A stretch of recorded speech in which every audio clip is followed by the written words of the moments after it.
Our first scholarship recipient this year is Emily Begovich. Emily is from Groveland and is going to be attending the University of Florida. Her parents are Jeff and Amanda Begovich.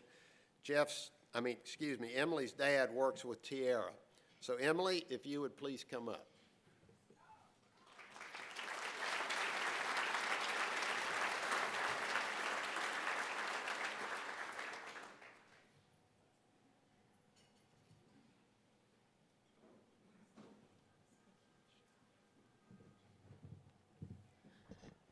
Good morning, everyone. I would first like to take the time to thank the Florida Transportation Builders Association for providing the opportunity for such a generous scholarship and for supporting our further education. I'm sure everyone in this room would agree that what the association is doing for students is certainly appreciable. Now, I'm going to be completely honest with everyone. I at first had no idea what I was going to talk about today. What about me would not bore every single one of you for the next 3 minutes?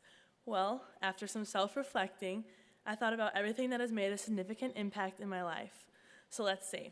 My family has definitely made an impact in my life, but I'm sure you don't want to hear all about my wonderful mom and dad that happen to be sitting right over there.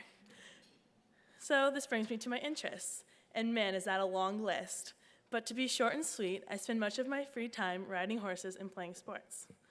Over the years, I have tried just about every sport out there, besides hockey, and I've definitely found the ones that I'm not good at, one being tennis. But I've also found the ones that I thoroughly enjoy, those being volleyball, soccer, and lacrosse. I would like to share with you a little story about how sports, how cliche it sounds, changed my life. I remember being a shy 6th grade girl when my PE teacher told me I should try out for the volleyball team. I, having never played volleyball in my life, brushed it off and claimed I had no time since I competitively rode horses. Then 7th grade rolled around, and my mom and dad had talked me into just trying volleyball. So I went to a few practices and kind of gravitated towards it.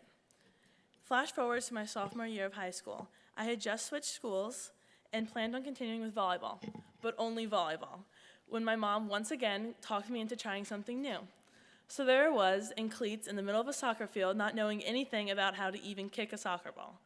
But now looking back, that was one of the best decisions I've ever made. I have made some of my closest friends through soccer and have made some of my best memories. Then in junior year, unaccompanied by my mom's coercing this time, I decided to try out for lacrosse, and that was when I found my place. If you would have asked me 4 years ago if I would have ever thought about joining a lacrosse team, I would have said, no way, I wouldn't be good at it, and that's way too much running. Well, I was right about the too much running part. But if I would have never had the courage to try something new, I would have never discovered my love for so many different sports that led me to becoming varsity captain of all 3. So what I'm trying to say here is that you should never be afraid to try something new, especially when it comes to sports. I 100% believe that sports have shaped me into the person that I am today. I have learned more about life on a court or on a field than in any classroom, and I would like to express my opinion that every child should start trying out sports at a young age. I wish I would have found my place on a lacrosse field when I was 6 rather than 16, but that was because I was hesitant to try new things. Athletics have taught me so much more than just kicking a soccer ball or making a lacrosse goal. I have learned commitment, self-discipline, time management, compassion, teamwork, leadership, and most importantly, to never give up. In closing, I would like to encourage all parents to support their children to try something new, just as my parents did for me. Thank you.